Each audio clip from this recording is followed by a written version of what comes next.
Bonjour. Nous vous proposons avec cette animation une découverte de la classe inversée. Nous interrogerons tout d'abord la traduction de la formule anglo-saxonne de Flipped Classroom. Ensuite, nous dirons un mot de ce que l'on appelle en formation à distance un dispositif hybride, puis nous présenterons ce qui caractérise à notre sens la classe inversée. Pour conclure, nous dirons en quoi la classe inversée peut être un support de développement. L'expression d'origine est américaine et est traduite en français par classe inversée. Il nous semble intéressant de préciser cette traduction. Si l'on utilise le traducteur Google, à flipped correspond renversé. On est effectivement proche de inversé. Si l'on va sur le Larousse, on trouve demi-tour ou aussi un petit coup. Flip a coin, c'est lancer une pièce à pile ou face. On a donc quelque chose qui tourne, mais de façon rapide, un peu brusque.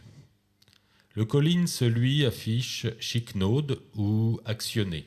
Elle actionna l'interrupteur. Il faut ajouter over à flip pour obtenir se retourner. Alors la flip classroom, une classe que l'on lance à pile ou face. La formulation française de classe inversée laisse entendre de façon courante une transposition des cours vers le domicile et ensuite une classe plutôt consacrée aux exercices.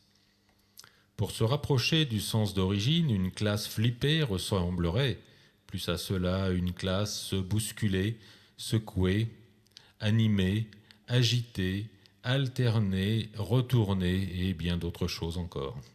Dans l'univers de la formation à distance, une formation qui mixe des temps à distance et des temps en classe, on parle de temps présentiel, se dit hybride. En ce sens, la classe inversée est un dispositif hybride. Alors, quelles sont les deux caractéristiques principales d'une formation hybride ? Tout d'abord, le fait d'être construite à partir d'un seul scénario pédagogique, global et cohérent pour l'ensemble de la séquence. Ensuite, attribuer à chaque séance, à distance et en classe, la même valeur. Chaque temps affiche de véritables objectifs d'apprentissage. Les temps à distance ne sont pas des sous-séances de collecte d'informations, d'initiation, de découverte. Les temps à distance sont des temps qui traitent réellement une partie du cours. Avec des attendus, c'est-à-dire des activités, des productions de la part de l'apprenant et des enjeux. Si l'apprenant ne fait pas la partie à distance, il perd quelque chose. Des connaissances pour participer aux travaux de groupe, par exemple. Ce qui veut dire que ce qui est fait à distance n'est pas fait de nouveau en classe. Alors, comment représenter la classe inversée ? Comme un ensemble de composantes qui doivent tenir l'équilibre, avec tout d'abord la capsule, étudiée à domicile ou en étude pour les internes. Ensuite, un lien, les réseaux et tous les outils numériques.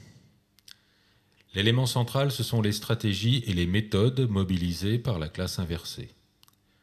Il faut des enseignants qui sont le pivot du système, mais il faut aussi compter sur la participation active des apprenants. Enfin, la classe inversée produit des effets. Commençons par les capsules. Le modèle de base, inspiré par la Khan Academy, qui a dès le début fonctionné avec des vidéos hébergées, par exemple sur YouTube. Le modèle de classe inversée consiste à enregistrer son cours de façon très synthétique dans des petites vidéos. Mais il est possible d'utiliser également des vidéos existantes, des sites internet, des QCM, des formulaires, des documents imprimables. Et globalement, il ne faut pas hésiter à utiliser tous les supports favorables aux apprentissages.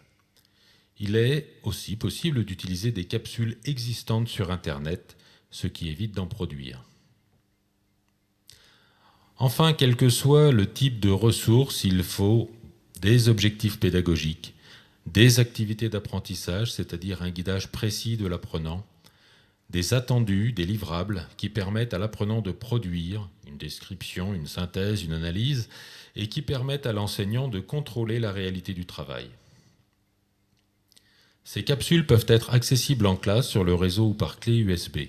Souvent, les apprenants en classe vont revenir sur les capsules à partir d'ordinateurs ou de tablettes.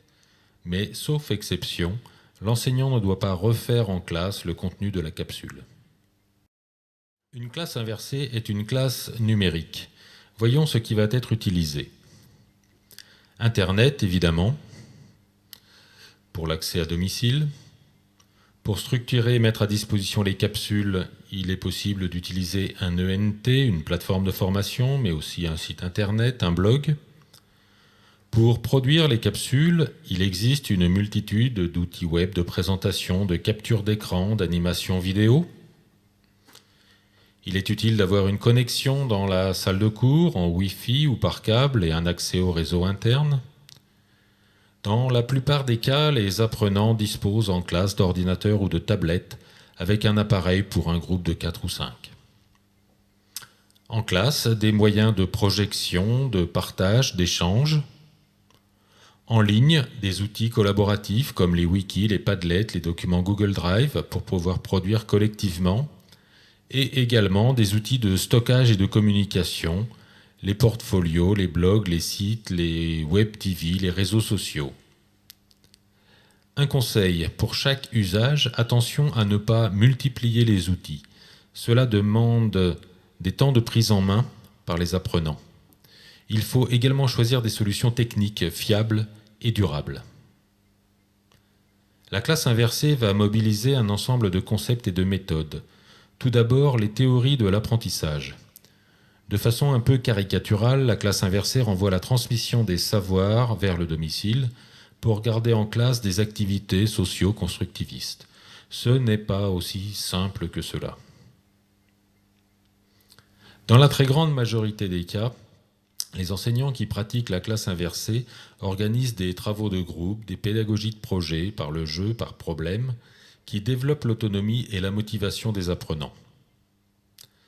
La classe inversée, par ses pédagogies actives, favorise la verbalisation par les apprenants de leurs expériences, de leur vécu, par exemple lors d'une période en entreprise. La classe inversée intègre une part de travail en auto-formation. Il faut s'interroger sur la didactisation des ressources et le guidage des apprentissages. Les évaluations formatives sont fortement mobilisées avec des autocorrections et une approche métacognitive. La scénarisation globale de la séquence, qui articule les temps à distance et en classe. Et enfin, un usage constant du numérique par l'enseignant et par les apprenants pour échanger, pour produire, pour apprendre. Les enseignants ou formateurs, ce sont eux qui portent la démarche dans leur discipline. Un enseignant seul peut mettre en œuvre une classe inversée, mais c'est souvent un travail collectif avec plusieurs personnes qui s'engagent dans la démarche. L'enseignant est concepteur, animateur, il garde sa place d'expert, il apporte un soutien, il pilote les évaluations et il génère des marques de reconnaissance et bien d'autres choses encore. Les apprenants. Il ne faudrait pas construire un système de classe inversée en oubliant les apprenants. Il est même conseillé, en phase de conception, de les associer à la réflexion. Globalement, ce sont les apprenants qui vont faire fonctionner la classe inversée dans laquelle tout est prévu pour les mettre en activité.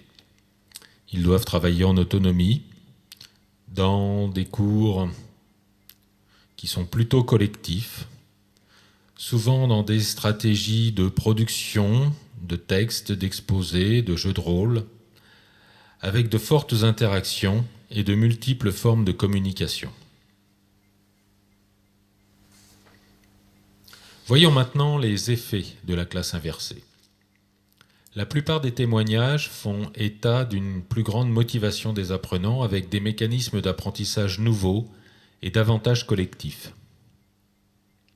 La classe inversée a des effets sur les enseignants, leur motivation, les échanges de pratiques et aussi la maîtrise du numérique. Des effets également sur le management de la pédagogie. Cela signifie que cette démarche, très explicite et formalisée, facilite les échanges de pratiques.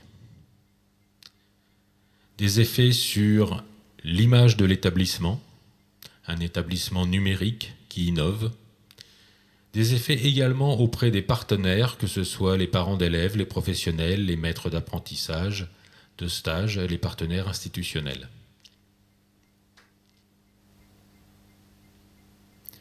En guise de conclusion, disons que la classe inversée, qui est vue globalement comme un système pédagogique que l'on met en œuvre dans sa discipline, qui est assez numérique, avec une utilisation nouvelle des temps d'études à domicile.